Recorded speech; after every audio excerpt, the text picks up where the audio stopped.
नमस्कार, मी प्रवचनकार नलिनी दामले।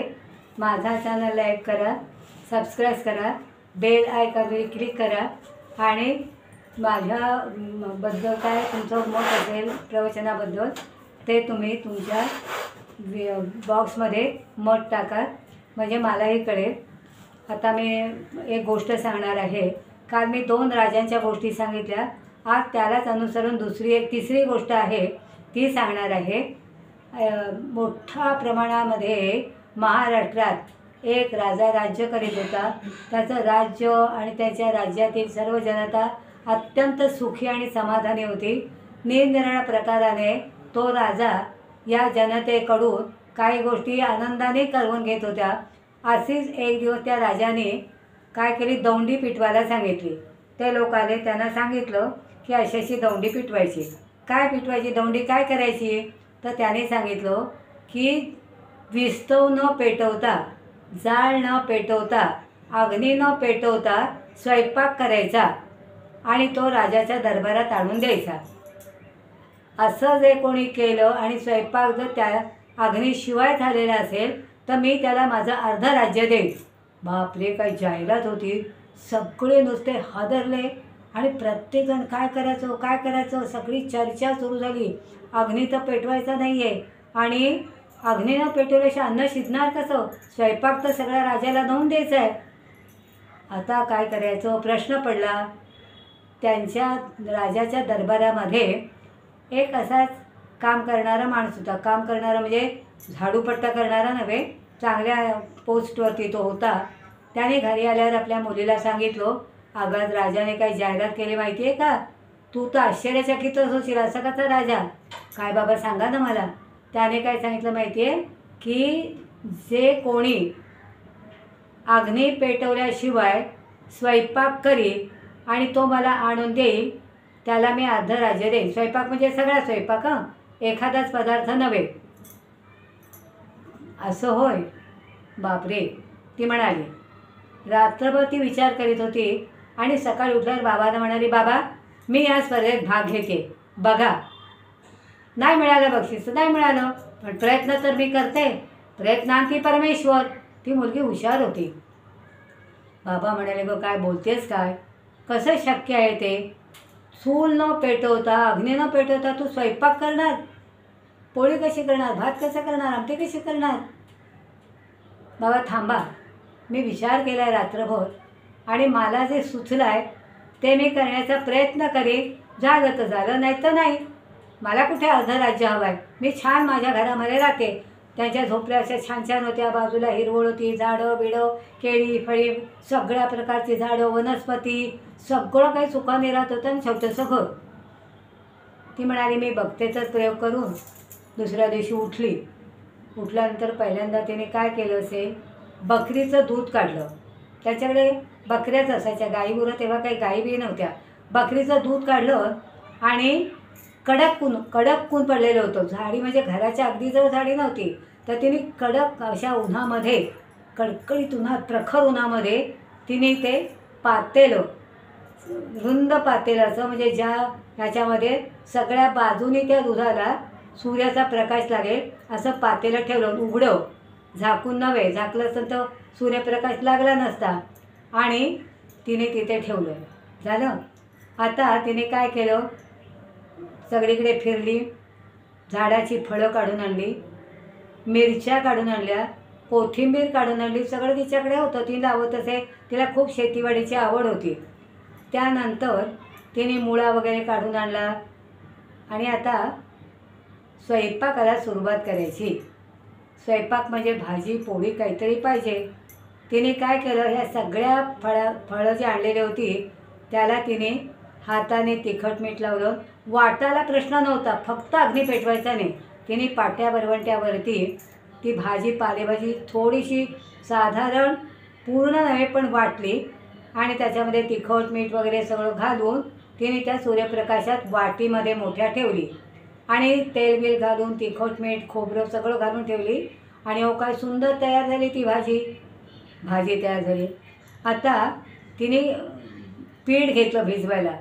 पीठ घातलं होतं 4-5 प्रकारचं पीठ। त्यावेळेला काय एवढं पोळ्यात पाहिजेत आणि अमुकच पाहिजेत, भाकऱ्यात पाहिजे, जी काय पिठं मिळते तिने एकत्र केली, कालवली आणि जसं आपण कणिक भिजवतो तशी पातळ पातळ अशी ती भाकरी लाटलं म्हणजे हातानेच थापलं आणि केळीच्या पानावरती ठेवली.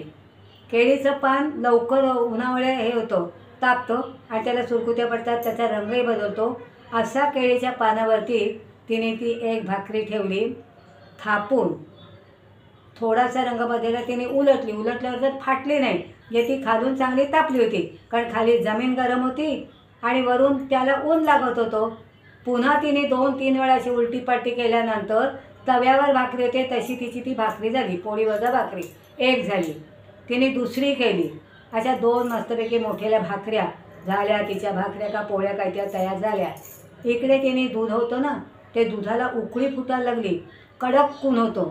त्या कडक उन्हामध्ये बकरीचं दूध तापलं आणि ते असं हालायला लागलं, म्हणजे ते तापल्यासारखं खूप उष्णता लागली त्याला. मग तिने काय केलं, गूळ कुटला आणि त्या दुधामध्ये तो गूळ कुटल्यानंतर बारीक केला आणि टाकलं, त्याच्यामध्ये चमच्याने ढवळलं. आता नुसतं दूध आणि गूळ कसा देणार,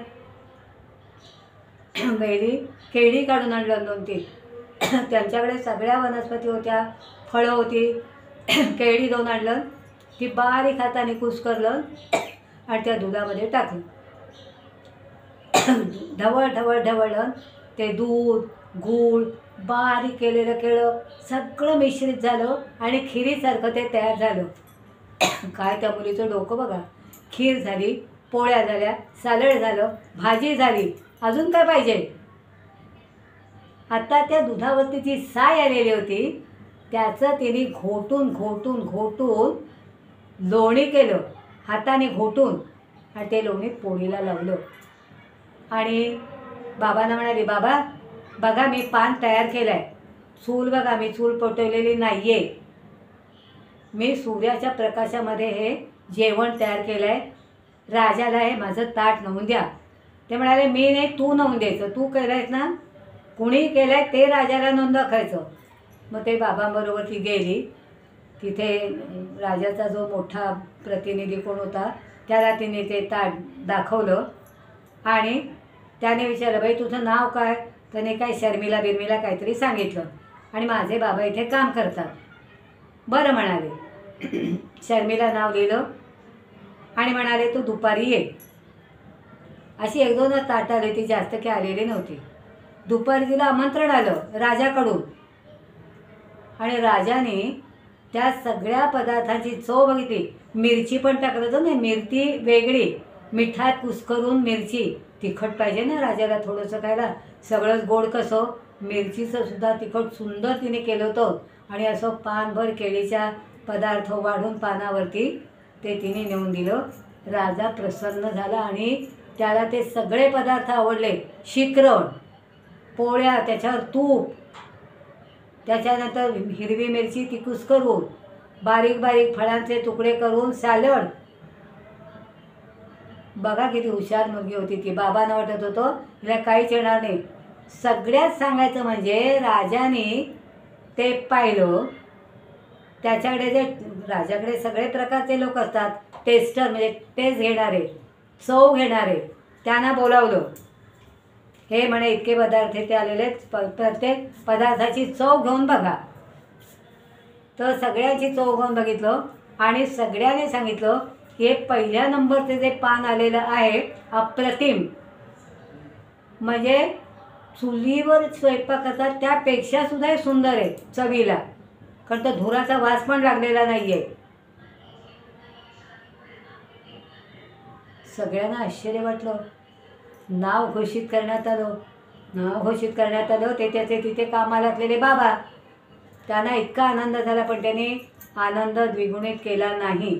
काही बोलले नाही, काही नाही, शांतपणे त्यांचं काम चाललेलं होतं. दौंडी पिटली गेली तिच्या नावाची की अमुक अमुक मुलगी आहे, तिने ताबडतोब राजा दरबारात यावं. तिला वाटलं माझं काहीतरी चुकलं आहे म्हणून मला बोलवलं आहे, पण म्हणाले चुकलं तर चुकलं, रागावती, येऊन जाऊन काय होणार आहे. ती तिथे गेली आणि राजाने तिला शाबासकी दिली. ते म्हणाले, तू जे आत्ता हे सगळे पदार्थ करून आणलेले आहेत ते चुलीवरती असण्यापेक्षा हे जास्त आहेत, कारण चुलीच्या धुराचा जो वास येतो तो सुद्धा वास येत नाही आहे.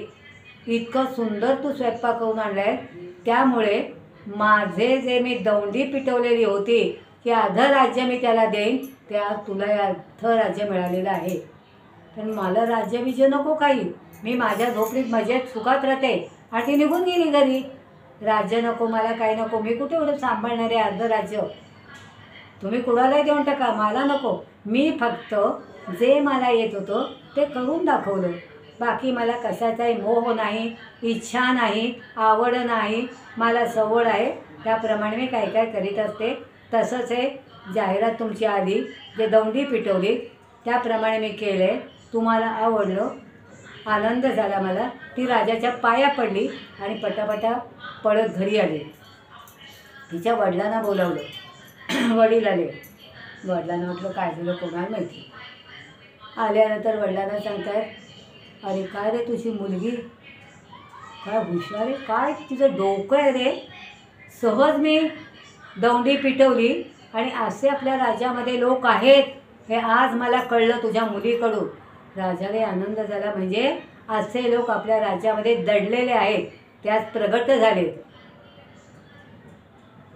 कल्पना नसते एखाद्याच्या बुद्धीची, पण वेळ आली तर ती बुद्धी किती प्रखर आणि छान आहे हे तेव्हा कळतं. हे आज राजाला कळलं आणि राजा पण आनंदी झाला. पण राजा स्वभावाने अतिशय चांगला होता, दुष्ट नव्हता आणि त्याला अशा बुद्धीचे लोक हवे होते. आणि अर्ध राज्य नको म्हणाली आणि ती घरी निघून गेली. त्याच्यानंतर सरदार तिला बोलवायला आले. सरदाराने सांगितलं की राजाने तुला बोलवलं आहे. ती म्हणाली मी नाही येणार, मला राज्यविजय काही नको, मी आहे ती मज्जेत आहे, मी अजिबात येणार नाही. तू म्हणे राजाला आलीच नाही तर राजा रागवेल, फक्त तू चल, तुला कोणी अर्ध राज्य देत नाही आहे, अशी काळजी करू नको. खोटंच सांगितलं.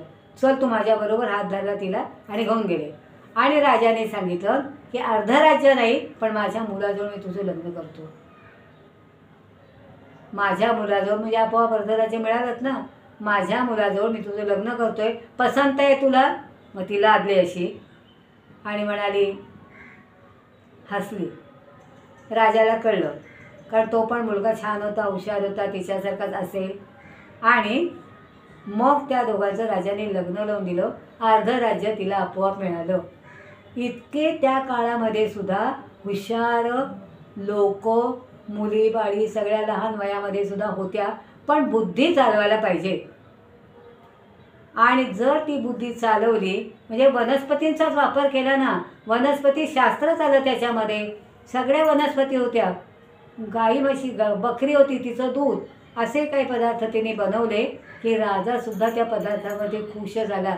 आपण नाही बनवू शकत असं, पण आम्हाला काय, आम्हाला असं गॅस लागतं ना, मग आम्ही गॅसवर सगळं करतो पटापटा पटापटा. आम्हाला कुठे वेळ आहे, कुठे तिथे जाऊन बसायचं. पण तिने अंगणामध्ये सगळं सुंदर याच्यामध्ये तयार केलेलं आणि राजा खुजला आणि तिला अर्ध राज्य अशा पद्धतीने मिळालं. तिचे बाबा इतके खुश झाले. आता बाबा पण त्या राज्याचे राज्य हे झाले तिच्या याच्यामध्ये. तर असं काही वेळेला नशीब आणि कर्तृत्व, तुमचं कर्तृत्व, तुमची बुद्धिमत्ता आणि कर्तृत्वाबरोबर तुमचे कष्ट आणि बुद्धीची चालना, तिने कशी बुद्धी चालवली, व्यवस्थित बुद्धी चालवून तिने ते पान सजवलं आणि राजाकडे नेऊन दिलं. आपणही असं कधीतरी करूया. आणि एक गोष्ट आता इथे संपली. आता मी आज दुसरी काळजासाठी गोष्ट सांगणार आहे, ती समर्थांची. जय जय रघुवीर समर्थ. समर्थांना असं कळलं होतं की तंजावरला जायचं ठरलं. तंजावरला त्यांचा एक मित्र होता. त्या ठिकाणी आपल्या राज्याचं थोडंसं विरोधीभास निर्माण झालेला आहे. तिथे त्याच्या मित्राने त्यांना कळवलं होतं की तुम्ही येण्याचे करावे. राजा म्हणाला बरं मी येतो. राजा म्हणाले, समर्थ म्हणाले, समर्थ रामदास स्वामी, ते म्हणाले मी येतो. ते गेले तिथे. 8 दिवस राहिले तिथे. एकूण सगळा परिसर फिरल्यानंतर त्यांच्या लक्षात आलं की तसं काही इथे फार त्रासदायक तापदायक नाही आहे. पण त्याने तिथे समर्थाने मनाचे श्लोक, कथा, पुराणं सांगून त्या लोकांना आपलंसं करून घेतलं आणि तेव्हापासून कुणाचा विरोध असेल तोही नाहीसा झाला. त्याच्यानंतर तंजावरनंतर ते हैदराबादला आले. हैदराबादला त्यांचा एक श्रीमंत मित्र राहत होता. त्याचा बंगला बिंगला काय ऐशारात राहत होता तो, पण फक्त तो राजा सांगेल तसं वागायचा. निजाम सांगेल त्याप्रमाणे वागायचं. घरामध्ये देवांची पूजा नाही, नामस्मरण नाही, अभंग नाही, कथा नाही, नंतर काही म्हणायचं नाही देवाधर्माचं, फक्त मजा करायची, आनंद लुटायचा. पण तुमच्या देवांचं काही करायचं नाही हे बंधन होतं त्याला. पण त्या मित्राची बायको होती, तिला खरे मनापासून आवडत नव्हतं. आमच्या देवाची आम्ही नाही पूजा करायची, तू कोण रे सांगणारा? ती त्याच्याजवळ बोलायची नाही, पण नवऱ्याला असं म्हणायची. त्याचं नाव होतं पंडित. पंडिताला ती म्हणाली, तुम्ही ऐकून का घेता असं? मी तुमच्या जागेवर होतं तर मी ठणकावून सांगितलं होतं, मी माझ्या देवाचं नाव घेणार, तू तुझ्या देवाचं नाव घेतोस की नाही? मी माझ्या हक्काने बंगला बांधलाय, माझ्या कष्टाने, तू कोण सांगणारा? समर्थांना सांगितलं, तुम्ही या, मजेत राहा. समर्थांचा लवाजमा पण भरपूर होता. जवळजवळ 15-20 जण सगळे सेवक त्यांचे. मुद्दामच समर्थ सगळ्यांना घेऊन गेले होते. त्यांच्या बरोबरीने राहण्यासाठी गेले. तो मित्र सांगतोय, खायला प्यायला दिलं, सगळं मस्त गोड बीड, आणि सगळ्यांना सांगितलं की तुम्ही फक्त इथे देवाचं नाव घ्यायचं नाही. श्रीराम जयराम वगैरे काही नाही, कथा नाही, कीर्तनाही नाही, अभंग नाही, भजनं नाही, मनाचे श्लोक नाहीत, काही म्हणायचं नाही, फक्त मजा मारायची, फिरा इकडे जा तिकडे जा. आणि आम्हाला जमणारच नाही. आणि जाहिरात केली, आज रात्री अमुक वाजताना समर्थांचं प्रवचन आहे,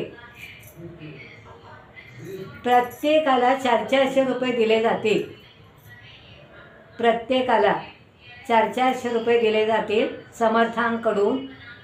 बिदागी तुम्हाला मिळेल, समर्थांना नकोय, त्याने तुम्हाला दिली असं समजा. अशी जाहिरात केल्यानंतर सगळे लोक, तिथे आपले खूप लोक होते, फक्त निजामांची दहशत होती. एक आजोबा 4 आपल्या मुलांना घेऊन आले. 400-400 रुपये म्हणजे किती झाले बघा, 400, आणि त्यांचे स्वतःचे. असे पैसे मिळवण्यासाठी अनेक लोक मुला बाळांना घेऊन आले. गर्दी वाढवण्यासाठी भरपूर लोक जमली आणि समर्थ प्रवचनाला उभे राहिले, कीर्तनाला उभे. जय जय रवी समर्थ, समर्थाची या सेवका वक्र पाये, असा सर्व भूमंडळी कोण आहे, जयाची लीला वर्णिती लोकतीने, नुपेक्षी कदा रामदासाभिमाने, धर्माच्या करिता मास जगती रामाने धाडी आले, ऐसे जाणी राम भक्ती करिता ऐश्वर्य हे लाभले. आता धर्म सख्या तुझ्या पुढतिया, नम्रत्वतेने असे इच्छा होतसी मानसी करीतसे, हा देह तुझासे. भजन चाललेले मोठे आवाज येतात. निजामाने आपल्या प्रधानाला पाठवलं, काय चाललंय ते बघून ये. प्रधान गेला. भरपूर मंडळी जमलेली आहेत आणि सगळेजण छान ऐकतायत, सगळे आनंदाने ऐकतायत, सगळ्यांना बरं वाटतंय. निजाम म्हणाला, काय प्रकार आहे तो बघा तरी जाऊया. म्हणून निजाम वेश पालटून तिथे खाली बाजूला, ते वरच्या मजल्यावर होतो, खालच्या बाजूला ते बसला जाऊन. निजाम बसले जाऊन, बसलाने बसले, मोठे होते ना ते. आणि त्यांच्या लक्षात आलं की फार छान काहीतरी चाललं आहे. कधी कधी काही गोष्टींनी मतपरिवर्तन होतं आणि भावं अशी कोणाची तरी इच्छा होते. मग तो काय सांगतो, समर्थांना भेटायला येतो वरती. तो निरोप घेऊन येतो की समर्थांना तुम्हाला भेटायचं आहे, समर्थांना भेटायचं. समर्थ म्हणतात, येऊ दे, ते निजाम साहेब आहेत, मला भेटायला येऊ दे, पण प्रवचन संपल्याशिवाय मी नाही, प्रवचनातच तुम्ही भेटावं असं त्यांचं म्हणणं आहे. मग त्यांना वर येऊ दे. 2 मिनटं प्रवचन थांबवलं आणि म्हणे, काय आपलं म्हणणं आहे? ते म्हणाले, तुम्ही एवढं सुंदर प्रवचन करताय, मी खालून ऐकतोय, माझंही मन प्रसन्न झालं आहे, आणि तुम्ही आता मला फक्त एक मी तुम्हाला गोष्ट सांगतो, ती तुम्ही करून मला दाखवायची. बोला काय ती? हा इथे समोर तुमचा राधा आणि कृष्ण यांचा फोटो आहे, आणि ती राधा कृष्णाला पिचकारी मारते. आणि ती पिचकारी, पानाची पिचकारी या कृष्णाच्या तोंडात प्रत्यक्ष गेली पाहिजे. कबूल? कबूल. जा तुम्ही खाली बसा. झालं की बोलवतो.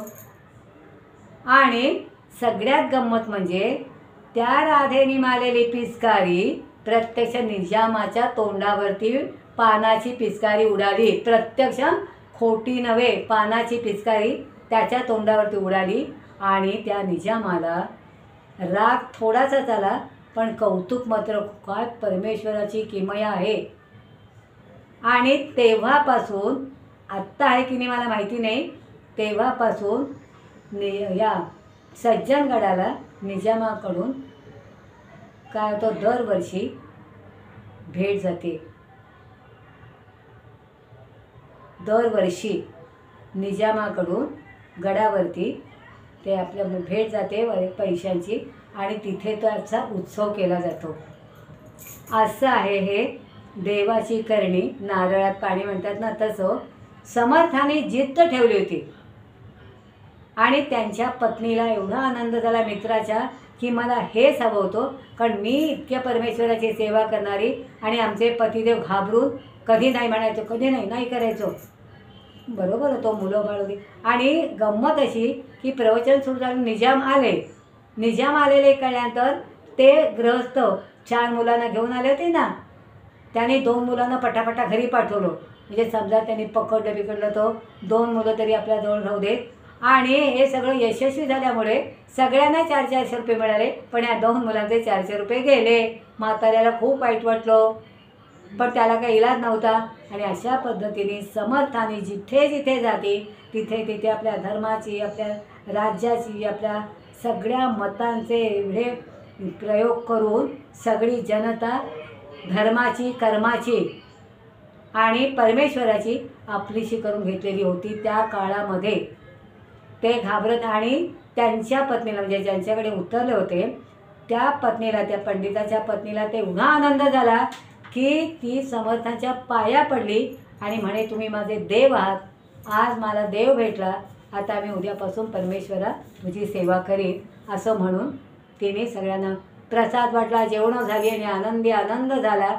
आणि अशा पद्धतीने समर्थांच्या कर्तृत्वातून हा निजाम शरणा न येता तो खुश झाला. पण शरणाला नको म्हणूया, खुश झाला की निस्तेज, म्हणजे फोटोतल्या तसबिरीतनं पिचकारी उडाली ती निजामांच्या तोंडावर. रागावला नाही तो, किमया बघितली त्यांनी परमेश्वराची. नमस्कार श्रोते हो, माझा चॅनल लाईक करा, सबस्क्राईब करा. आणि तुम्ही जे काय ऐकता बघता इतके दिवस मी सांगते ते मला कॉमेंट्स खूप येत आहेत, पण प्रत्येकाने काहीतरी पाठवा, म्हणजे मला जरा बरं वाटेल. तुमच्या त्या बॉक्समध्ये टाका मत तुमचं काय ते, अशी मी तुम्हाला नम्र विनंती करते. आणि आजचा इथे हा व्हिडिओ संपला असं मी जाहीर करते. नमस्कार.